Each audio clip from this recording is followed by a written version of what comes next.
Good morning दोस्तों। आज है 16 अक्टूबर 2025 और मैं आज खुश क्यों दिख रहा हूँ क्योंकि मार्केट इस तरह से ग्रीन में दिखना जो हम लोग ने जो हमने प्रिडिक्ट किया था वो आज मार्केट वो उसमें दिख रही है और 25,500 के आसपास नज़र आ रही है। आपको फिर बता दूं 25,500 पे बहुत ज़्यादा देर तक अगर रुकती है तो ही आप इसको लेकर पॉजिटिव रहिएगा, लेकिन 25,500 पे कॉल राइटर्स बैठे हुए हैं। कॉल राइटर्स का मतलब मार्केट में प्रॉफिट बुकिंग आ सकती है 25,500 के आसपास जाने के बाद। तो इसलिए दीपावली तक तो नहीं आई, दीपावली और धनतेरस आ रहा है जिसकी वजह से अभी मार्केट आपको 25,500 और 25,500 के ऊपर जाते हुए दिखेगी। लेकिन यहाँ पे आपको संभल के रहना है। यहाँ पर ये नहीं सोचना है कि आप पॉजिटिव होकर 26,000 पे जा रही है मार्केट, या 25,800 पे जा रही है। लेकिन अगर दीपावली के बाद में भी 25,500 के आस-पास ये अपने आप को सस्टेन कर पाती है तो 25,800 का नेक्स्ट लेवल जाके टच करेगी। 25,800 is the next resistance for this market. अभी तो फिलहाल 25,500 ही रेजिस्टेंस मैं बना के बता रहा हूँ आपको, और जो सपोर्ट लेवल होगा 25,200 का जो लेवल है 25,200 का रहेगा, जिसकी वजह से आपको यहाँ पे सपोर्ट देखने को मिलेगा। इसके बाद में हम बात कर लेते हैं ट्रम्प साहब की, जो कि बीच-बीच में आ करके इंडियन मार्केट और दूसरी मार्केट्स में कुछ ऐसी बातें कर जाती है जिससे वहाँ पे उस मार्केट्स में इफेक्ट होता है। तो हमारी इंडियन मार्केट में भी ट्रम्प साहब के बोलने से बहुत सारे इफेक्ट अभी तक देखे गए हैं, लेकिन ये अब यूज्ड टू हो गया है, इसलिए उतना ज़्यादा इफेक्ट देखने को नहीं मिल रहा है।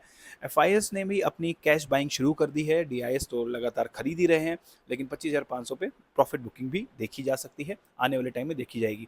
दूसरी चीज़ बता दूं कि ट्रम्प साहब ने अभी रिसेंटली उन्होंने एक अनाउंसमेंट किया है, मतलब मीडिया में आकर उन्होंने बोला है कि इंडिया के प्राइम मिनिस्टर पीएम मोदी के साथ में जो उनका डिस्कशन हुआ है, रशिया के साथ में जो ऑयल इंपोर्ट का बात हुआ है, उसमें इंडियन प्राइम मिनिस्टर ने ये आश्वस्त किया है यूएस के प्रेसिडेंट ट्रम्प साहब को कि वो आने वाले समय में ये जो यूएस से ऑयल इंपोर्ट कर रहे हैं उसको वो कम करते हुए नज़र आएंगे, क्योंकि ये एक प्रोसेस है तो इसमें टाइम लग सकता है, ये इसमें ज़रूर टाइम लगेगा, और यूएस के साथ में फिर से वो ऑयल खरीदना शुरू करेंगे, ऐसे इंडियन प्राइम मिनिस्टर ने यूएस प्रेसिडेंट को बोला है। ऐसा उन्होंने अनाउंस किया, लेकिन इंडियन गवर्नमेंट की तरफ से ऐसा कोई भी वक्तव्य जारी नहीं किया गया है, तो इसलिए हम ट्रस्ट नहीं कर सकते कि पता नहीं उन्होंने ये बात कही है या नहीं कही है।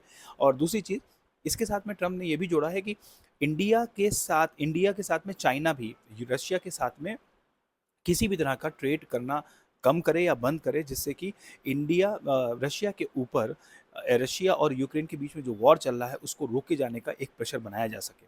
बिकॉज़ इंडिया और चाइना जहाँ पे रशिया को साथ दे रहे हैं, इसकी वजह से रशिया लगातार यूक्रेन पे अटैक कर रहा है, ये मानना है ट्रम्प साहब का। और ट्रम्प साहब समझते हैं अगर इंडिया अपना ट्रेड रोक दे और चाइना भी अपना ट्रेड रोक दे तो कहीं न कहीं रशिया के ऊपर एक प्रेशर बनाया जा सके। बट इंडिया और चाइना का बहुत अच्छा खास दोस्त है Russia, so that's why Russia को सपोर्ट कहीं न कहीं बायलैटरली इंडिया भी कर रहा है और साथ में चाइना भी कर रहा है। तो चाइना तो फिलहाल यूएस प्रेसिडेंट का बात सुनने से रहा, लेकिन हाँ, इंडिया ने ये बात कही है, ऐसा ट्रम्प बोलते हैं, जिस पे हमें ट्रस्ट नहीं है। देखते हैं आने वाले समय में क्या होता है।